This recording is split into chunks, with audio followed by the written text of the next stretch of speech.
Bonjour, bonjour. Alors aujourd'hui, on va parler d'un livre, bien sûr, mais on va aussi parler un petit peu d'un film. Alors pourquoi? Eh bien parce que le livre que je vais vous présenter, il est lié à un film. Et c'est même une sorte de cas particulier. En fait, je vais vous parler d'un livre que j'ai eu avec un film en Blu-ray. Donc c'est un cadeau que j'ai reçu d'un ami. Et donc c'est un film que je connaissais, que j'apprécie. Et évidemment, avoir un livre lié au film, c'est vraiment sympathique. Alors, quel est ce livre? Quel est ce film? Alors, on va d'abord dévoiler tout ça sur le livre. Donc, voici le livre. Le temps des folies. Et donc, ce livre est vendu avec le Blu-ray et le DVD du film Duel au soleil. Donc voilà, là on a l'affiche à l'arrière en version originale. Duel au soleil. Donc en fait, c'est un livre qui n'est pas du tout un coup publicitaire. Hein. On n'est pas sur un petit livre pour accompagner un coffret Blu-ray. Donc le Blu-ray est ici, dans une pochette cartonnée. À l'arrière, on a le DVD. Et dans tout cela, dans tout ce livre d'une bonne taille, eh bien, on a tout simplement l'histoire du tournage de ce film. Alors, ça peut paraître bizarre d'avoir un livre entier sur un seul film, d'autant que ce film en question, Duel au soleil, n'est pas vraiment passé à la postérité, à part pour les cinéphiles ou pour les gens qui connaissent très bien peut-être seulement le western. Ils pourraient connaître ce film. Mais globalement, ce n'est pas un film qui a traversé le temps, c'est un film de 1945. Et bon, il est certainement un peu oublié du public. C'est pas le genre de western qui a traversé les décennies. Et alors le livre a une raison d'être vraiment essentielle, c'est que le tournage de ce film a été très très compliqué. Le tournage du film a été compliqué, le film en lui-même est une sorte d'ovni assez original dans le monde du western, et donc il a fait beaucoup parler en son temps, et évidemment il y a matière à raconter, des anecdotes, des réflexions profondes sur le cinéma américain, sur le cinéma tout court, sur la production d'un film et sur les enjeux de cette époque qui ne sont pas les enjeux du cinéma moderne. Donc ce livre, le temps des folies, donc sous-titré la fabrique de Duel au soleil, eh bien il est vraiment passionnant. Donc Pierre Berthommieux a rédigé ce livre que je montre encore une fois. Et donc, il nous explique l'essentiel sur le film, à savoir les péripéties de tournage, les problématiques de tournage liées à plusieurs choses. On va revenir là-dessus dans quelques instants. Alors, il faut quand même dire que ce film, donc Duel au soleil, qui nous est présenté comme un western, certes, possède les codes du western, donc ça se passe au Texas.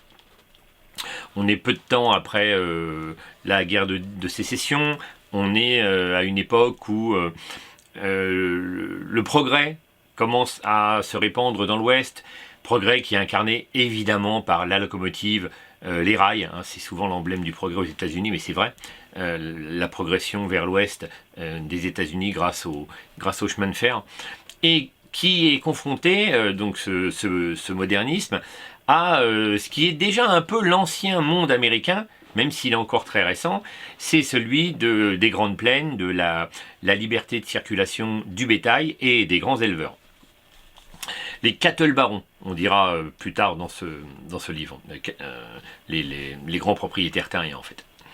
Et donc ce film qui évidemment possède les codes du western, des armes à feu, des chevaux, des cow-boys, il possède en réalité plus une dimension tragédique, dramatique, que propre au western.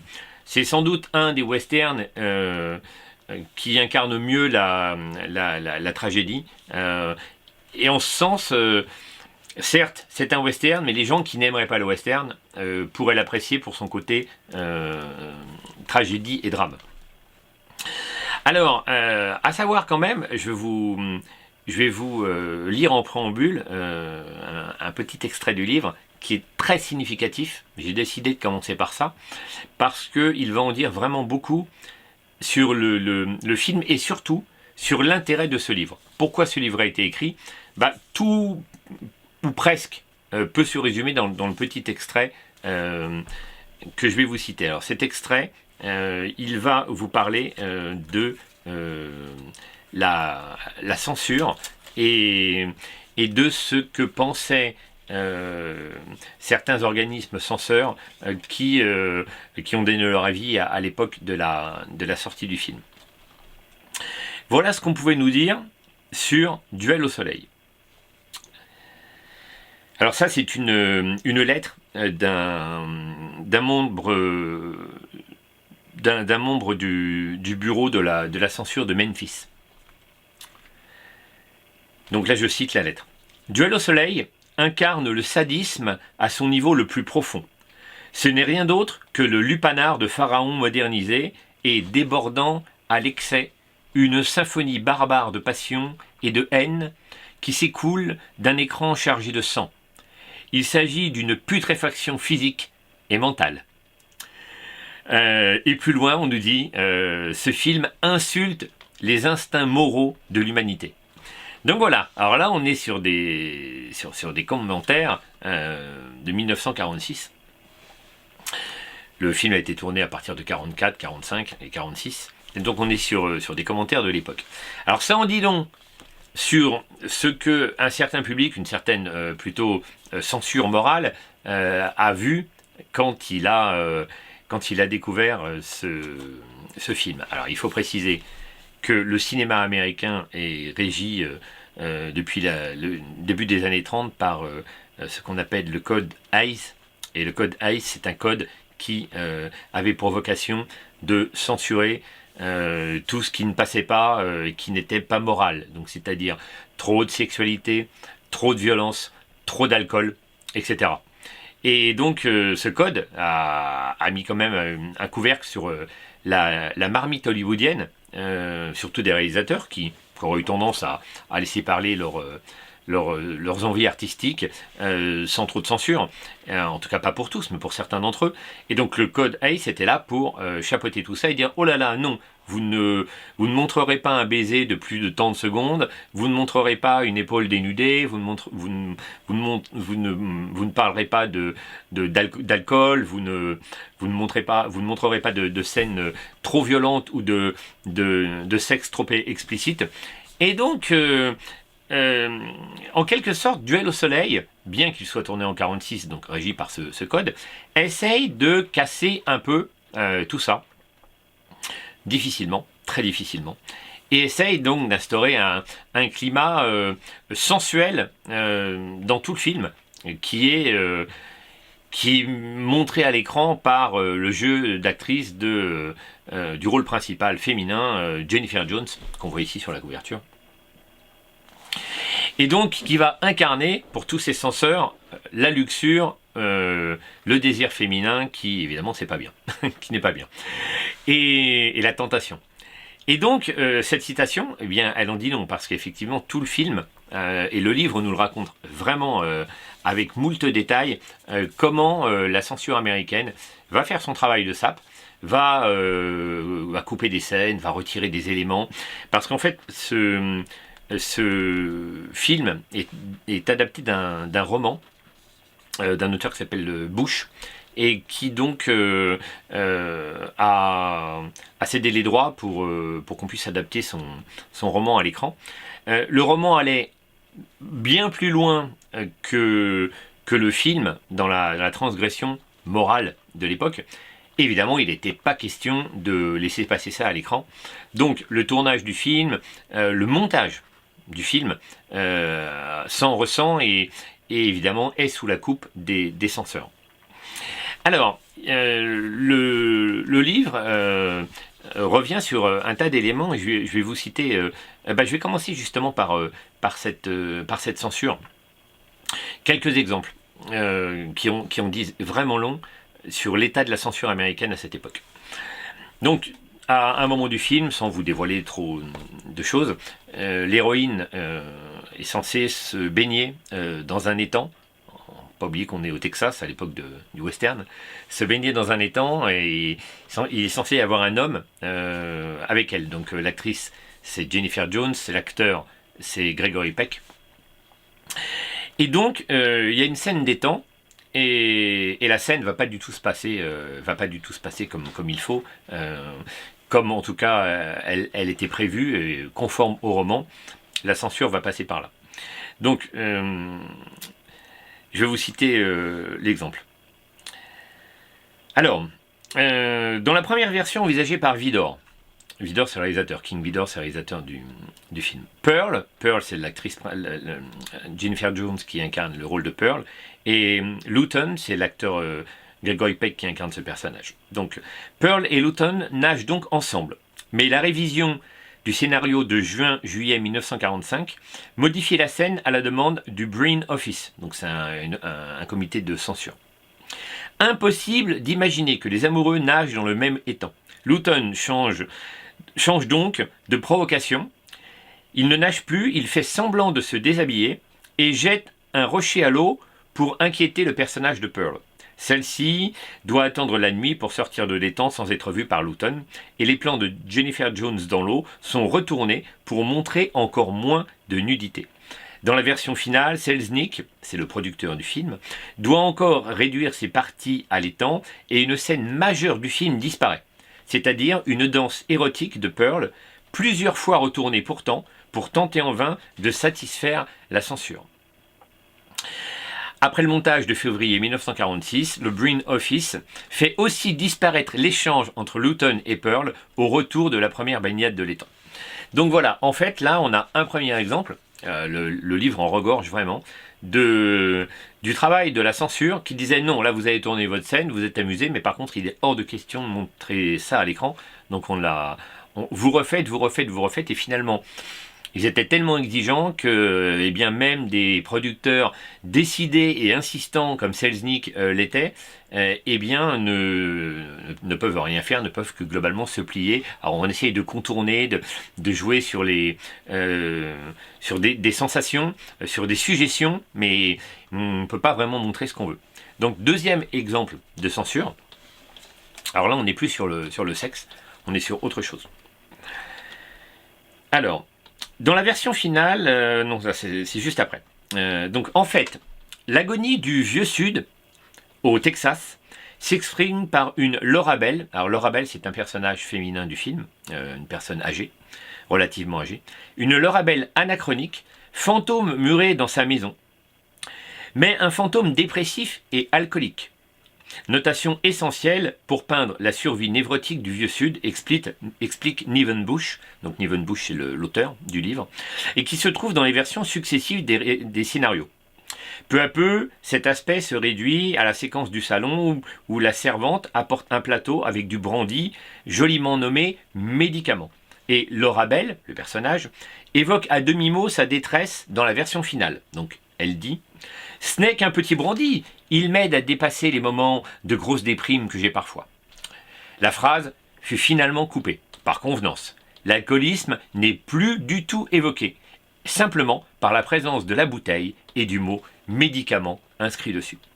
Donc voilà, là on est pourtant que sur une personne alcoolique. Alors il est dit plus loin qu'on ne la montrait pas totalement dans une déchéance physique, hein. C'est simplement qu'on voulait évoquer plus précisément son alcoolisme, et même ça, et ben finalement, c'est censuré, et ça ne peut pas passer le cap de la censure de la censure américaine.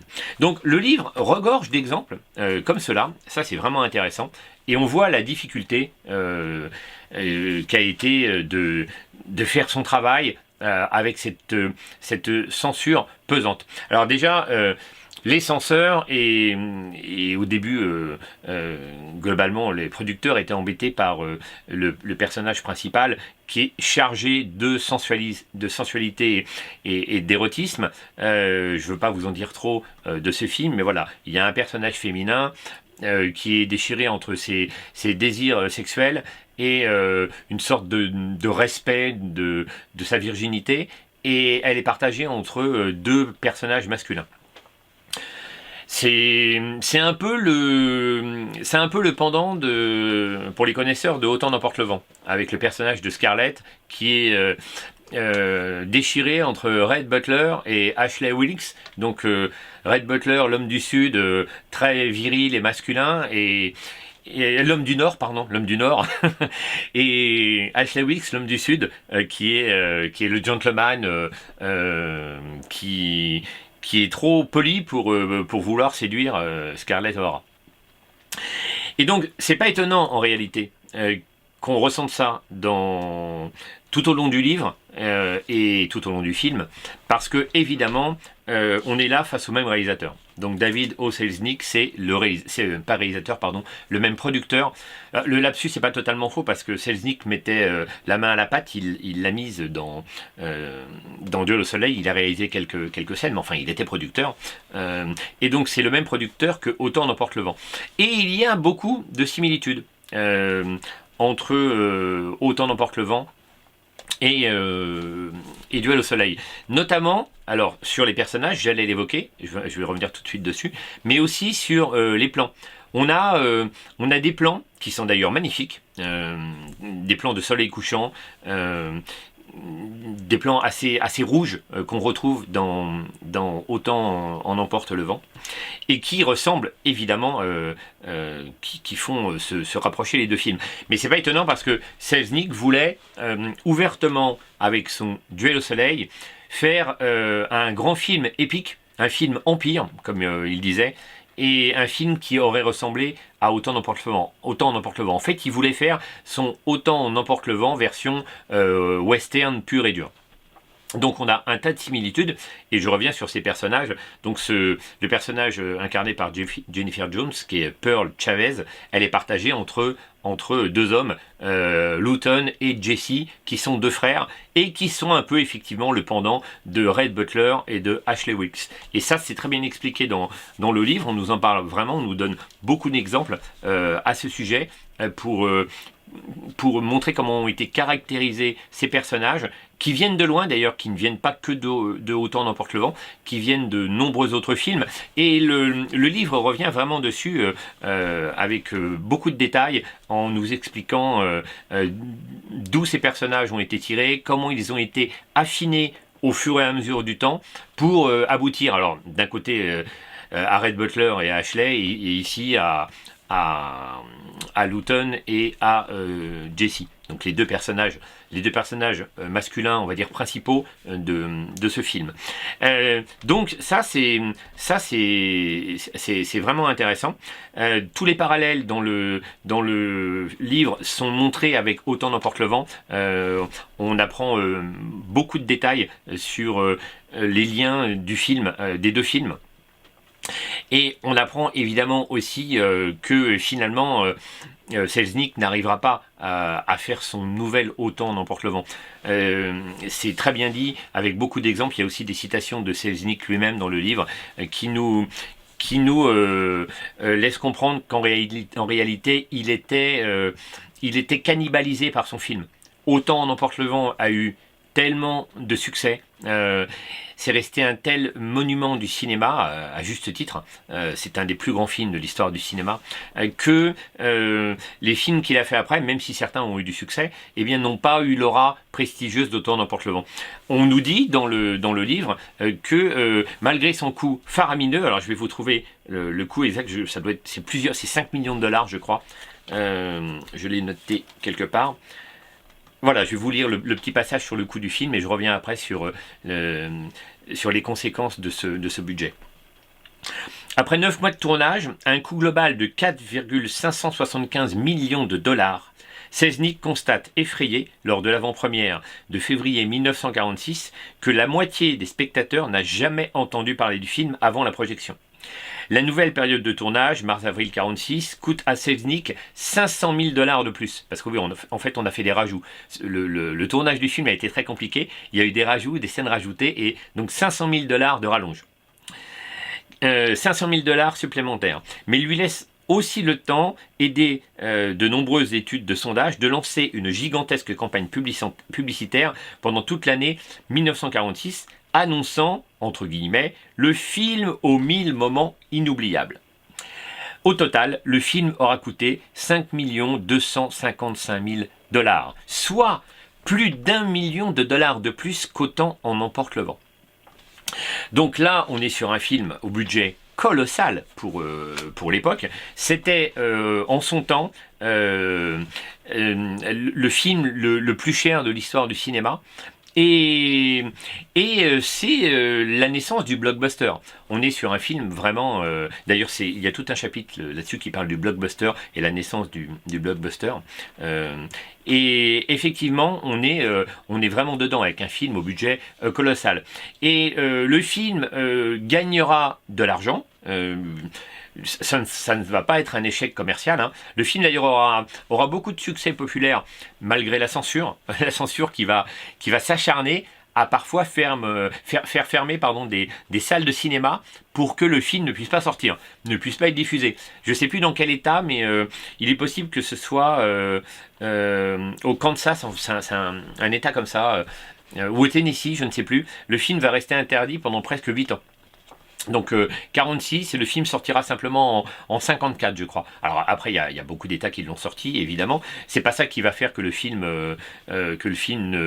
ne sera pas un immense succès. Le film sera un succès, mais il n'arrivera jamais à la hauteur d'Autant n'emporte le vent, et ça va finalement convaincre Selznick d'abandonner les méga productions de ce genre et de finalement se lancer plutôt dans la coproduction. Il avait monté sa boîte de production et finalement eh bien, il a abandonné pour se lancer dans la coproduction suite quand même à l'aventure Duel au soleil. Je vais vous citer d'autres exemples amusants. Alors un montage amusant sur ce que les gens disaient de Selznick. Évidemment, il y a toujours des guéguerres à Hollywood entre les producteurs, les réalisateurs. Et là, il y a un réalisateur assez connu, Michael Powell, qui s'exprime à propos de Selznick parce qu'il a travaillé avec lui. Voilà ce qu'il dit. Selznick n'était qu'un escroc, un fabricant, un auteur de mémos qui ramassait les idées des autres sans créativité. Une figure pathétique qui n'eut jamais le courage de diriger lui-même un film.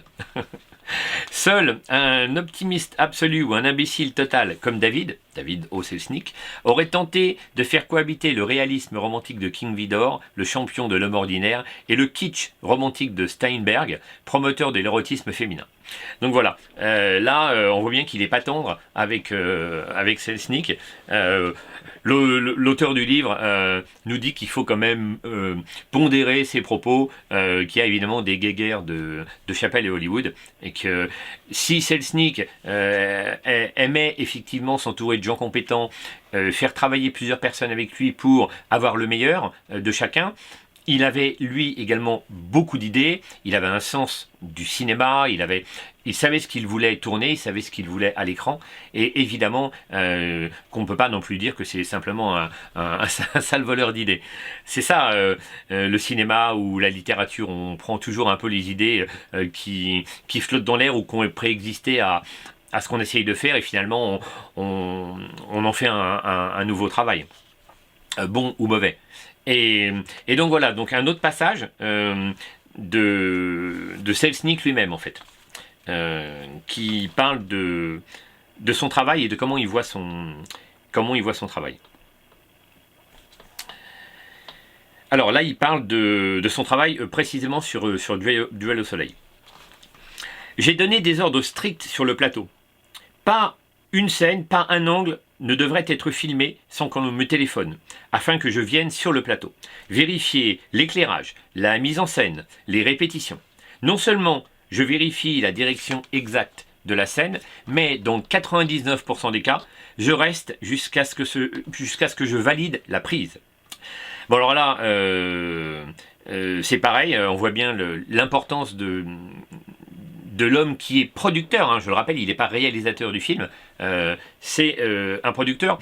Et alors l'auteur, encore une fois, pondère les propos, cette fois de Selznick, en disant que de toute façon, il n'était pas là tout le temps, et que la deuxième équipe de tournage a quand même de temps en temps mis un petit peu sa patte, tout en respectant les consignes de Selznick, mais que 99% c'est trop, il n'était pas à 99% tout le temps présent sur le tournage.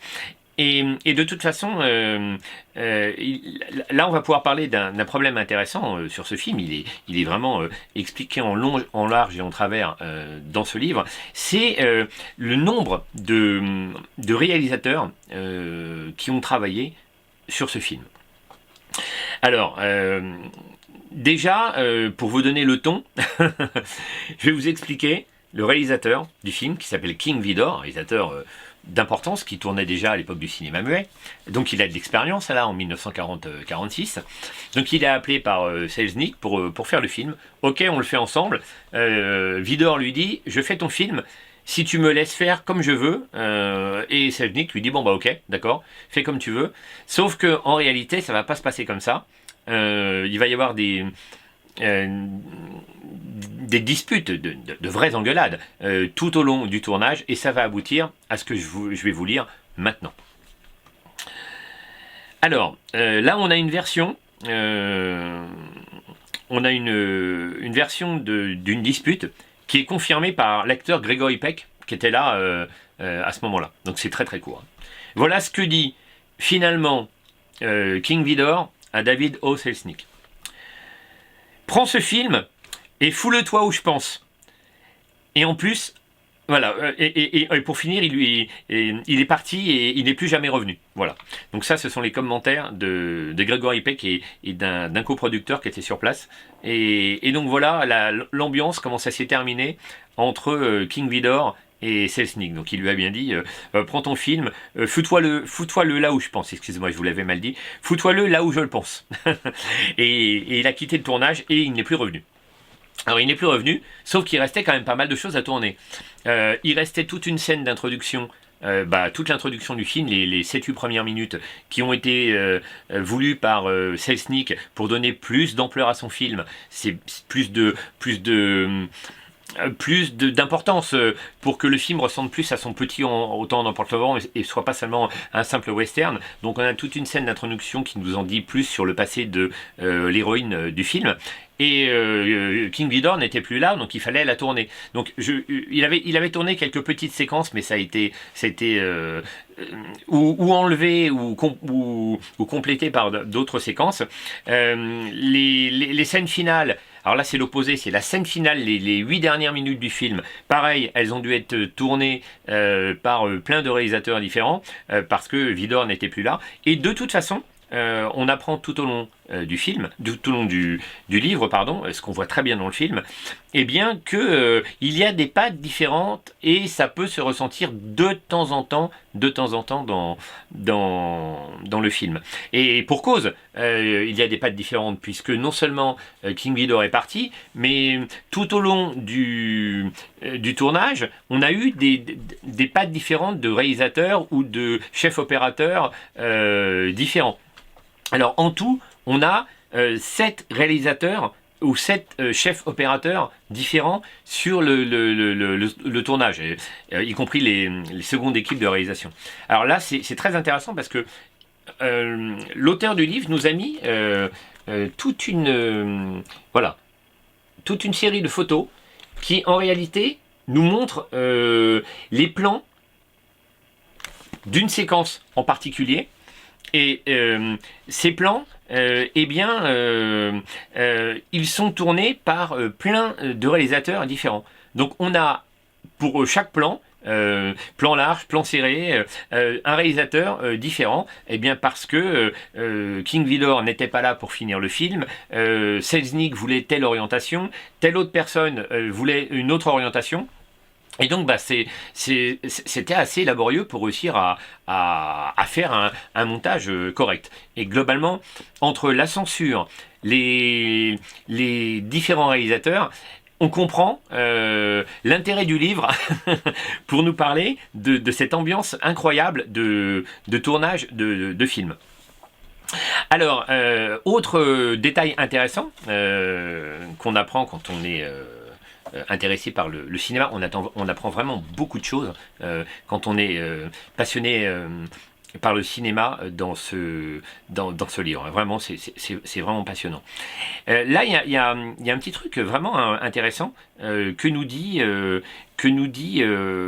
les mémoires d'un preneur de son, d'un responsable du son.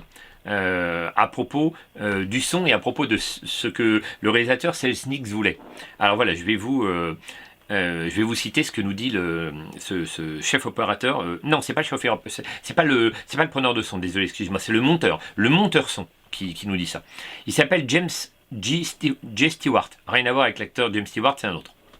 Donc voilà ce qu'il nous dit. Quand Selznick découvrit ce que je pouvais faire avec une piste son, il se mit à demander des opérations vraiment très problématiques du point de vue de la qualité du son. C'est particulièrement vrai lors de l'interprétation de Jennifer Jones, qui prenait grand soin de rendre la meilleure possible. Il voulait un mot de la prise 3, 2 mots de la prise 4, 3 mots de la prise 5. Le tout dans une même phrase. Difficile et doublement difficile avec la piste optique. Je me retrouvais avec des collures au milieu des phrases.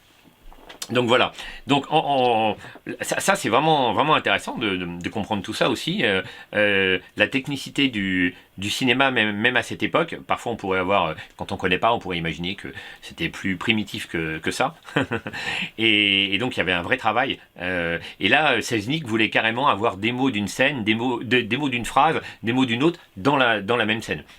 Travail compliqué comme l'explique le monteur son.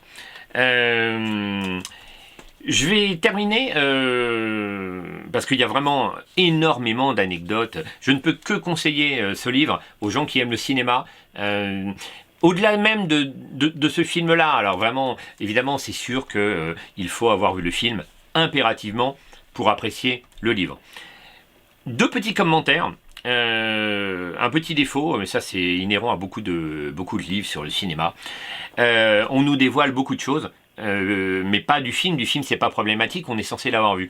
Mais comme l'auteur nous cite en exemple énormément de films, eh bien on apprend parfois des rebondissements de certains films, des éléments essentiels de certains films.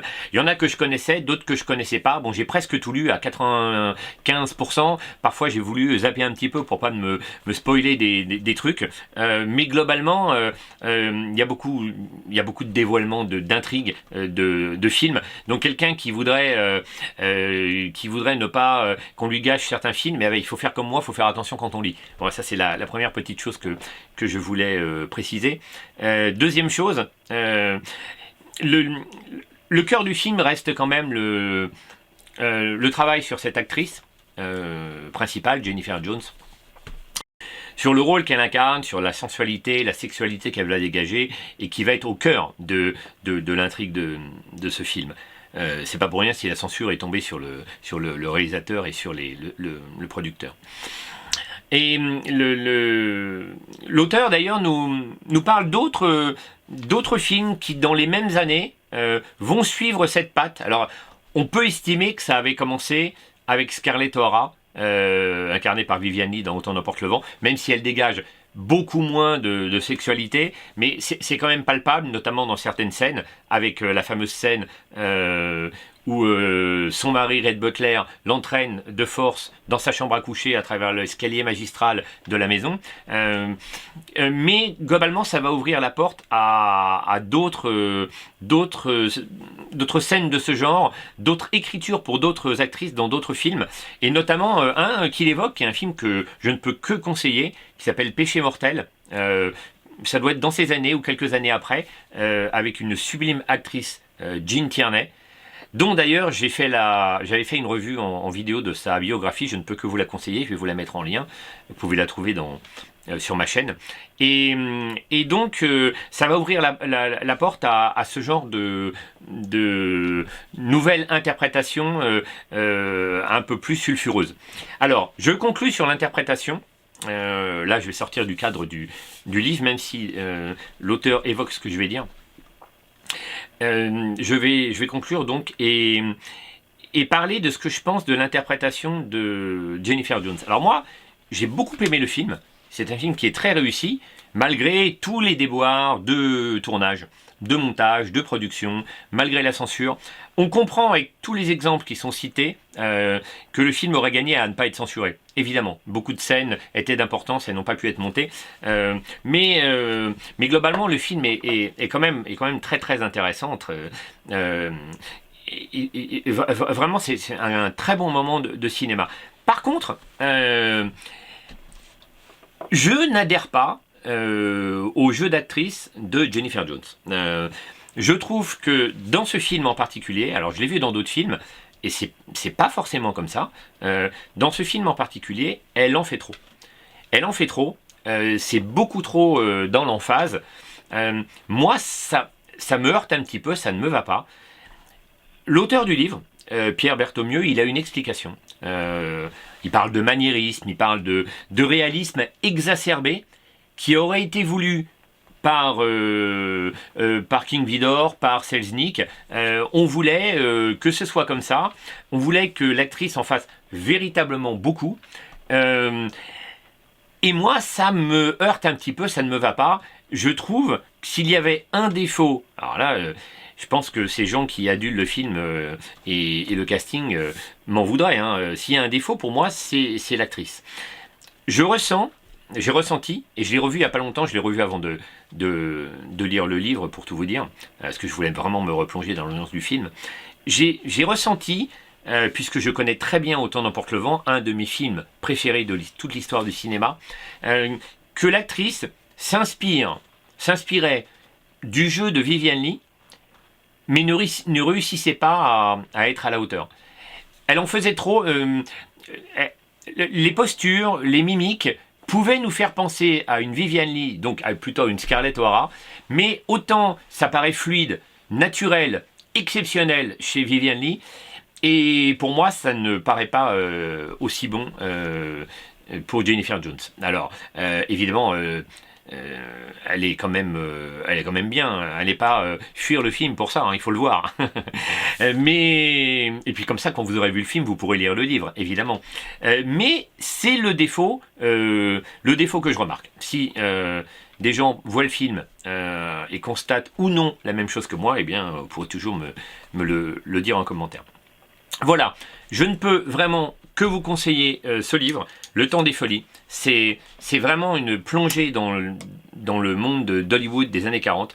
C'est très très intéressant, c'est même passionnant, et c'est un très bon moment de cinéma. D'autant plus que le livre est vraiment beau, hein, vraiment, voilà, on l'examine une dernière fois, il est de très belle qualité, c'est un gros cartonnage.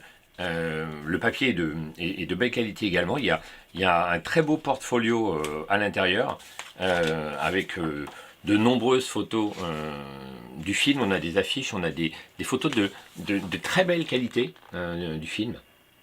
Il y en a vraiment pas mal. Hein. Il y a beaucoup de photographies pour les gens qui aiment ça. Des photos de tournage. Là, on voit l'acteur principal Gregory Peck sur le tournage du film. Donc on a beaucoup de photos de tournage, ça c'est sympathique. Il y a un deuxième portfolio au début.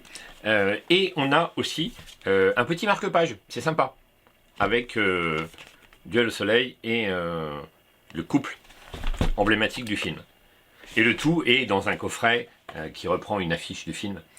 Un coffret pour le Blu-ray, parce qu'évidemment, normalement, alors je vais pas le mettre comme ça parce que j'ai mes marque-pages, mais voilà, il se met comme ça, et on a la tranche du livre, Duel au soleil sur le côté. Donc voilà. Un très très bel objet. Donc je ne peux que conseiller la lecture de ce livre. Allez-y vraiment. Hein. Voilà. Le Temps des Folies, je le recommande. Je ne sais pas si on le trouve encore. parce que c'est souvent des collectors. Il se peut que malheureusement ce soit un coffret Blu-ray qui soit très cher à trouver.